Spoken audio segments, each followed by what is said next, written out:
Welcome to the Sheffield Sunday As-Bill season meeting. This is a main share meeting, and today it is with great pleasure and much gratitude that we welcome Jimmy A. from New Jersey, who's come to share for about 40 minutes, after which we'll open up for general sharing or if you'd like to ask a question. Thank you so much, Jimmy. It's wonderful to have you here, and the floor is yours. Thank you, Natasha. Hi, everybody. Well, good morning, good afternoon. My name is Jimmy. I'm an alcoholic. I'm grateful to be alive and sober. And, it's always been customary letting you know I got a home group in New Jersey. It's called the Design for Living Group on the Jersey Shore. I have a sponsor by the name of Bob B. from St. Paul, Minnesota. I sponsor a lot of men. And most importantly, I've been sober since my first meeting of Alcoholics Anonymous. And that was on March 28, 1987. So extremely grateful for this way of life and for Alcoholics Anonymous. And I like to tell you, I feel grateful to be up here right now. But as I spoke to a few of you before, I've been sick since last Sunday, and I don't know what's wrong with me. But, my first thought when that reading was read was, who picked that out? I mean, I guess I did. Because Young sent me a little, and by the way, thank you, Young, for the invite. And Andy, it's always good to see Andy, and a lot of you guys I've seen around. Young said, pick out a reading, and I'm like, I must have read, there's like 330 writings in that book, and I'm like, I must have read it 3 times this week, and I couldn't come up with something. So we're going to see how God works today, that's for sure. But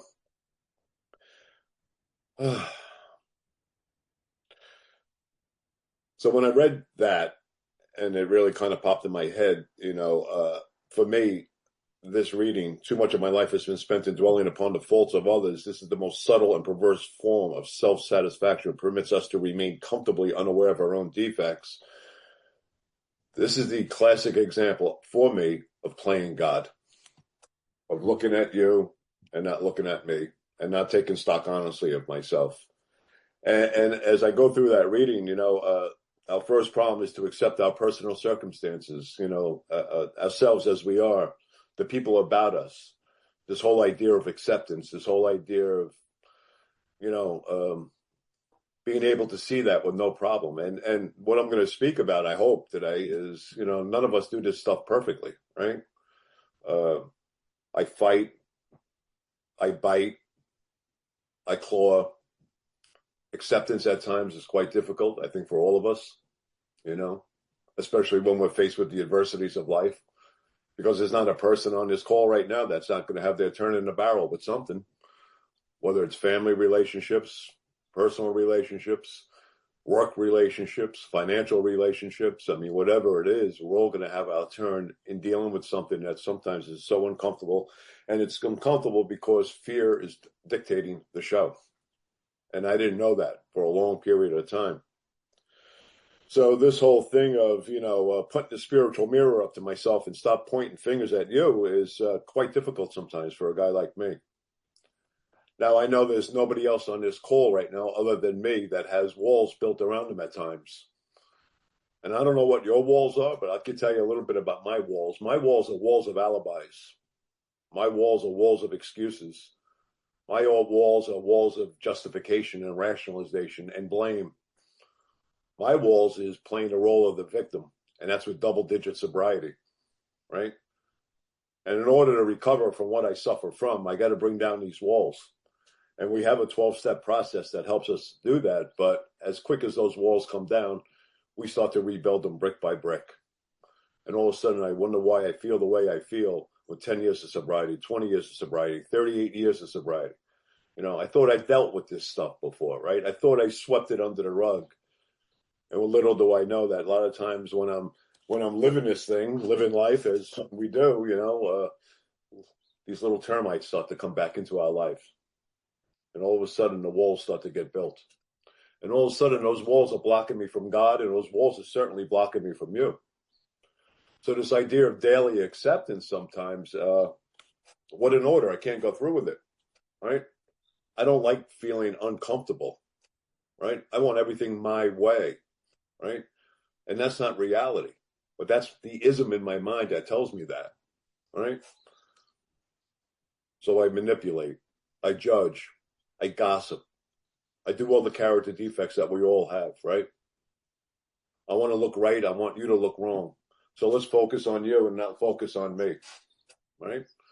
And that's really how I've been living my life for a long period of time, before AA and even in AA. I was about 10 years, 13 years sober, and I really went through a rough patch. And I should set my clock. I went through a really rough time at around 10, 13 years sober, almost drank, blew up my life, built a beautiful spiritual structure for me and my family, tore it down with a senseless series of sprees. You don't need to be drinking to blow your life up in Alcoholics Anonymous, that's for sure. I'm sure a lot of you guys know that already. But as I went through the steps, I met a new man, and he was taking me through the steps, and we started to do a couple of exercises that are not in the book. I guess he got them from, sponsorship school, but, we started to peel the onion back a little bit deeper. And when I came out of an inventory one day, he looked at me, I was struggling with some things in my personal life, and he asked me to, well, he didn't ask me, he gave me a consideration. And some of you guys have heard me say this a million times.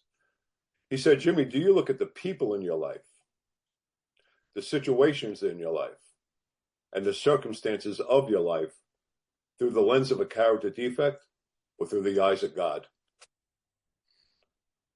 Do you look at the people in your life, your wife, your family, your friends, your coworkers, your neighbors, your brothers, your sisters, your parents, your grandparents, your children, your grandchildren, on and on and on?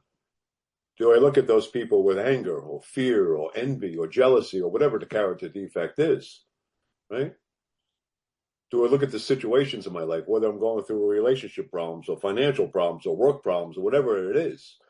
Do I look at that stuff with the lens of a character defect? Do I look at what happened in my life, the circumstances of my life, the things I've gone through in my life, just like everyone on this call right now, the death of parents, financial problems, you name it. How do I look at that stuff? Do I take everything personal? Do I make it all about me? Do I blame you? Do I put unhealthy dependencies on you to make me feel better? That's what this reading's all about. The unreal expectations I live with. I think you should make me feel better. I can't take stock honestly of Jimmy because I'm always looking at you through the lens of a character defect. But can the transformation happen where I could start looking at you with forgiveness and compassion, love and tolerance? If that's our code, I got to ask you a question. Is it? Do I really practice that to the best of my ability? And what I started to understand that my whole life is I've been looking through, that lens of a character defect, whether it's anger, envy, whatever character defect. But I'll claim I'm free. I claim that I accept stuff. But the truth of the matter is I'm stuck in the bondage of Jimmy. And I wonder why I feel the way I feel with 38 years of sobriety, right? And not that this happens on a daily basis, obviously, but a lot of us fall back into old behavior like that. I do. I don't know about you. And the walls go up, right? And the walls of excuses and the walls of blame. And all of a sudden I cut myself off from God and I cut myself off from you. And I'm trying to run the show again. It's so cunning, baffling, and powerful, the need to run the show and control life to my liking, right? So you've heard, well, a lot of you have heard me speak before, and, I've told this story 1,000,001 times. I'm sitting in a railroad room apartment in northern New Jersey on the Hudson River overlooking Manhattan, right? And I'm getting that spiritual test. Now, I'm sure a few of you have been given this spiritual test in your sobriety. And this gentleman who I met the day before is asking me a few questions. Now, a railroad room apartment, if you're not aware, is these apartments they built in the New York City area after World War I. So everyone would come from Europe, Ireland and England and wherever. And the whole family, it was just shaped like a train car. The whole family would live in this one apartment. So you had grandparents and uncles and aunts and cousins and brothers and everyone.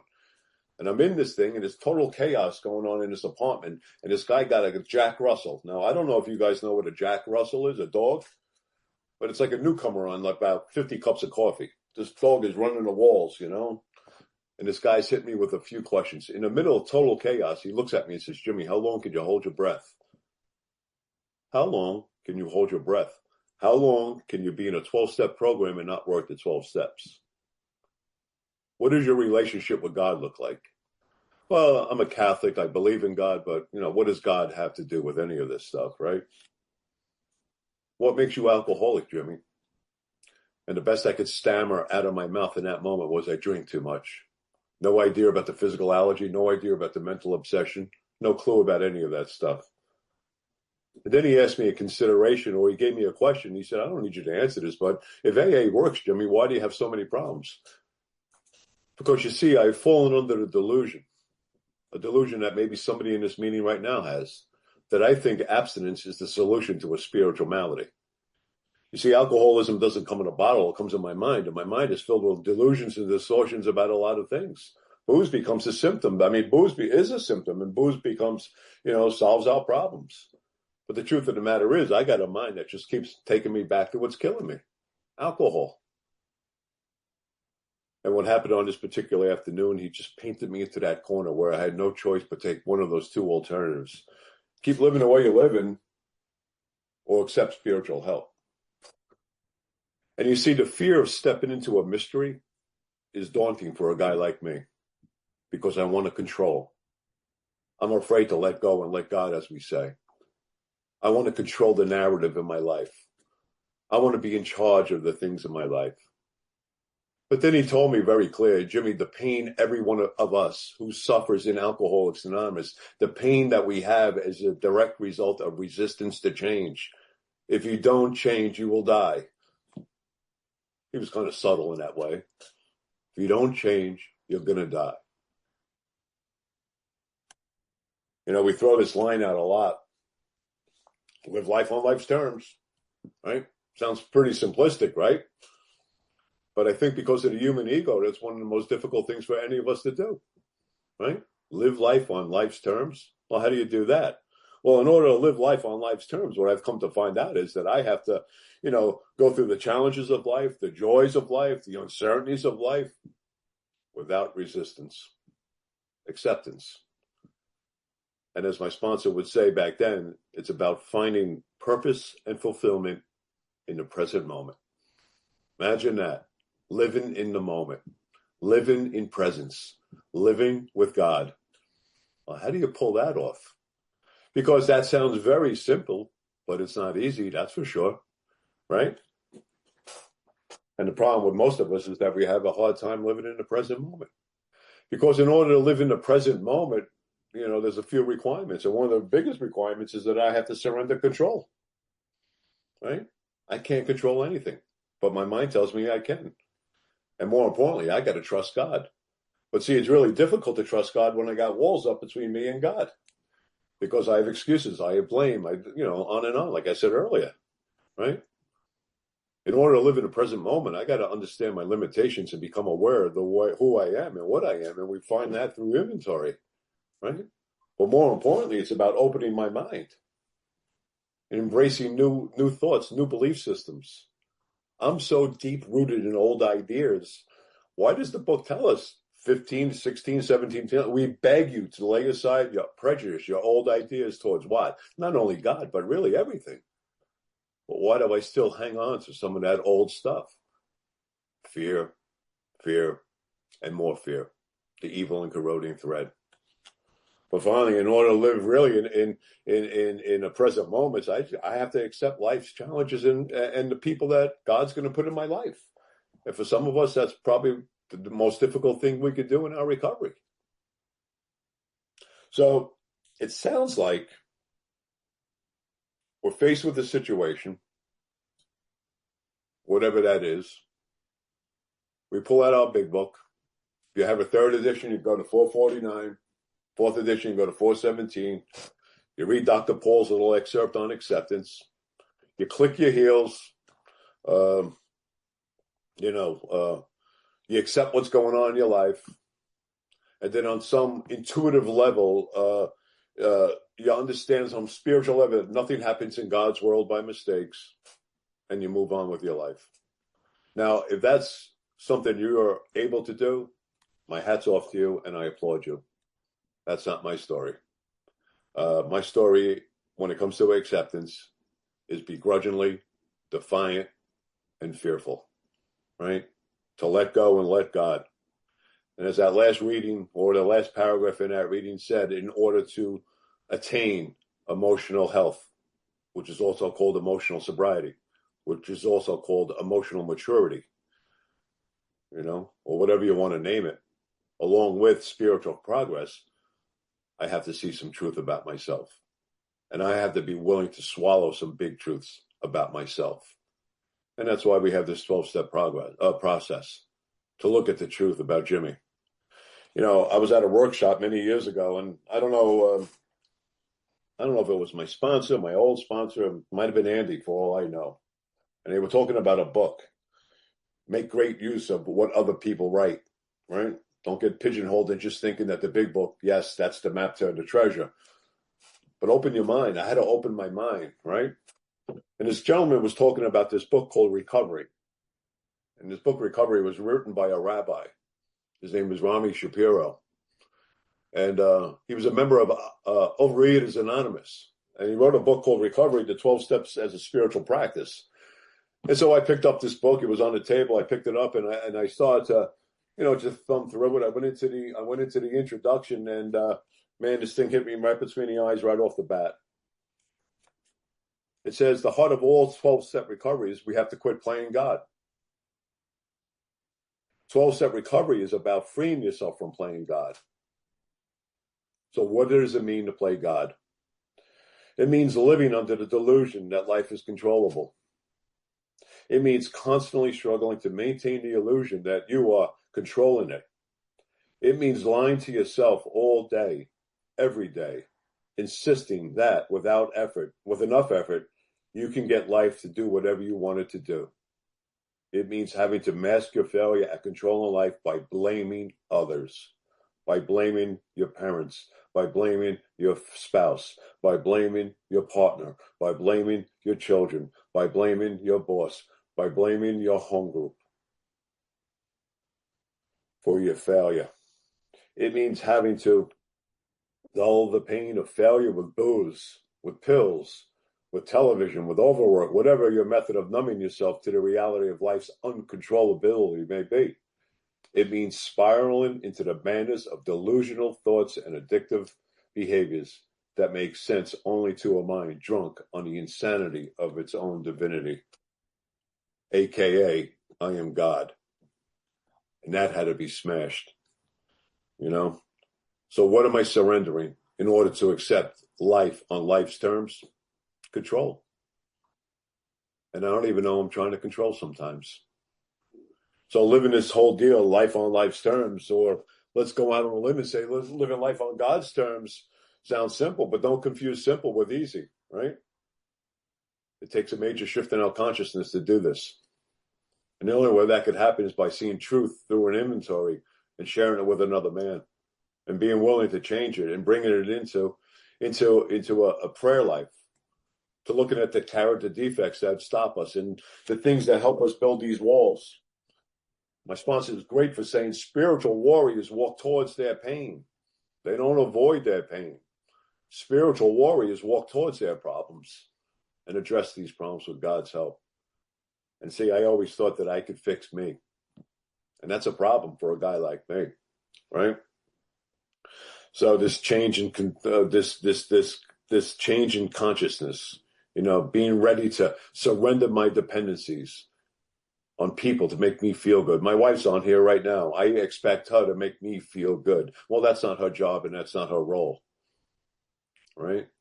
I put unreal expectations on people that they should do what I want them to do. And the minute they don't, right? Who's the one who's angry and pissed off? It's me.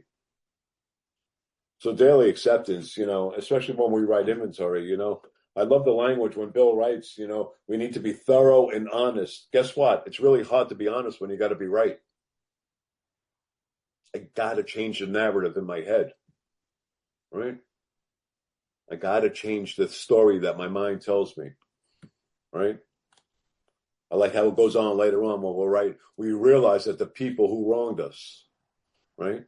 The resentments I hold, the fear I hold, the people who I hold these things against, the people I judge, the people I gossip about. Perhaps they're spiritually sick just like me, right? This realization, this understanding on a soul level Because guess what? As the old timers would say, alcoholism is nothing more than a soul sickness caused by a separation from God and a disconnect from each other. I got to clean this up. This thing that's inside of me, this unmanageability, this thing that's blocking me off from the fundamental idea of God. I got to get down to causes and conditions of the things that are just making me the way I am. And the fear that makes me want to control everything. So, this ain't easy. This ain't easy. I don't know about anyone today. I'm sure you did. On awakening, right? We consider our plans for the day. We probably all had a prayer life this morning. I did when I got up, right? We consider our plans for the day.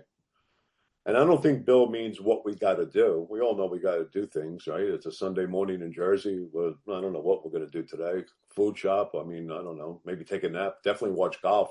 You Europeans are killing us in golf, that's for sure, right? But not so much what I got to do, but who am I going to be today? That's the consideration. Who am I going to be? I say the third set prayer. I say the serenity prayer on a daily basis. I've been saying those two prayers and a few others for over 38 years now on a daily basis. And those prayers become very robotic, to be honest with you. God, I offer myself to thee to build with me and do with me as I will. Blah, blah, blah, blah, blah, blah, done. God, grant me the serenity, blah, blah, blah, done. Do I ever even bring that into consideration what those words are talking about and the execution of doing that? Because you see, faith without works is dead, but I'll tell you what else. Prayer without works is dead. So I could pray all day long to change who I am, but I need God's help in this. And what I found out for me is going through inventory and peeling the onion back and looking at some of the things that block me from God and seeing that I can try to control life and trying to control and manage life to my liking. And nothing happens but these walls. So what I really started to see is that step 3 came alive when I started to see the truth about the challenge of fighting reality. Right? This is the total definition of powerlessness. I am powerless over people, places, things, everything. And that's a tough pill to swallow sometimes. Right? And my default is always to look at you, look at the situations, look at the circumstances of my life through the lens of a character defect, rather than look at you with love, tolerance, compassion, forgiveness. So the transformation, which happens in all of us, or let's just put it this way, the transformation that has happened to me, doesn't make me immune to life's problems, life's adversities, the things that go on. I fall back into old behavior. I fall back into old thinking. And I think what the reading is really telling me is that, I need to surrender my expectation of what life is supposed to really look like. Because all expectations do is interfere with accepting life. Right? And I can't cope with reality when I'm living with expectations and faulty dependencies of you. So this whole thing, I don't even know what I'm talking about, to be honest with you right now. I'm like, my head is spinning. But the truth of the matter is, as you sit in your house right now, or sit in your apartment, sit in your car, pull out the spiritual mirror. Take a good look at yourself. Am I really free? Am I really accepting of the things that are going on in my life? My buddy Tommy is, a lot of you guys know, he likes to say the saying a lot. He says, we have the unfair advantage. That doesn't mean we're better than anyone. We've been given a way of life, a program of action, that if I could really apply it to my life in all areas of my life, on most days, I'm a pretty free guy. But the day I don't start applying these principles in all my affairs, because elimination of our drinking is just the beginning. A more important demonstration lies where? In the first place, in our homes. What does your home life look like? What does your relationships look like? Second place it talks about is my occupation. What does my work life look like? And then finally, what does my social life look like? Am I bringing these principles into all my affairs, or am I cherry picking where I want to bring God? Because it's need to control and manage life. I think one of the biggest things I came out of a third step was, this idea of, and Bill writes this word, Bill puts the words so simple. We all try to be the director of life. And this decision that we all have to make on a daily basis to get out of the director's chair, right? It's a very simple concept, as it says. God's a director and I'm not. God has given me a job, and what that job is to help his kids. And if I could do those two simple things, like it says in the literature, God is the father, we are the child. And in most good cases, what does a good dad do? What does a good father do? He takes care of his kids. And what my experience is, when I could really live that prayer to what it's asking me to do, to give my life to God, to practice these principles in all my affairs, to help his kids, guess what? All my needs are met. All my needs are met. And those third step promises and those 12-step promises and the 10-step promises and 225 promises in that book just seem to happen in my life.